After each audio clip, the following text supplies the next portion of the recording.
Today we are going to be removing the wheel well trim of the Fender and then the front bumper of the Model Y Juniper. We just picked this up actually yesterday, and of course we are removing stuff right away. Hello, Amber. So this is actually my first time, but I've removed a lot of Model Ys, so this should be very, very similar.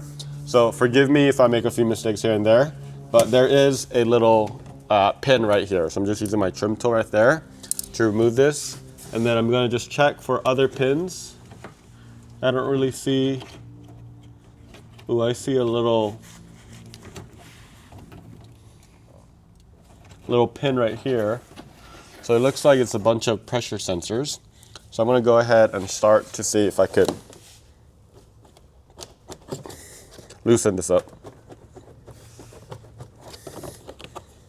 You can see this right here. You see that pin? Is it taped or something? I've never seen that. There's an adhesive tape right there.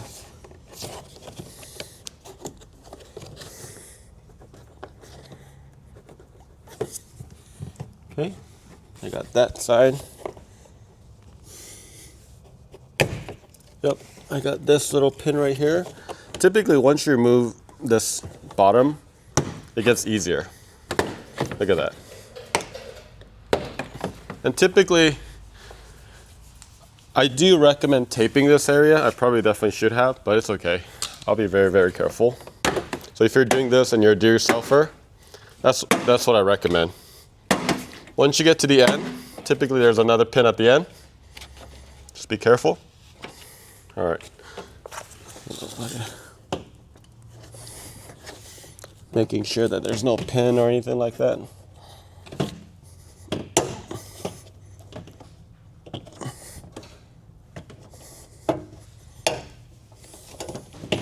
All right, so just like the previous one, there's this little kind of notch. You see that? That goes inside this little insert right here. And then you can see the front just has this clip right here.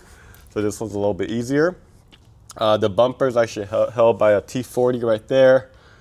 T40, and then this looks like a 10 mil. 10 mil is pretty much the standard for most automotive. So that's how you remove it. I like starting from the bottom because this is a little bit easier, and then that way you could kind of hook it out of here. All right, so for install, you're just gonna reverse that, sorry, reinstallation. You're gonna reverse that, you're gonna insert that in, right? And then line that up, like so. Just be very, very careful. And then once you line it up, you push it in, and then you work all the way out, and you should be good to go. One unique thing about this one that I thought was a little weird is they added this little tape right there. I don't know if you see that. This is something that's new. It might just be so that it doesn't rub, but you can see that's like a little adhesive, like a felt tape right here. I've never seen that on the previous ones. So that's how you remove the Fender trim. We're gonna do another video for the rear one on another time. Thanks for watching. Subscribe.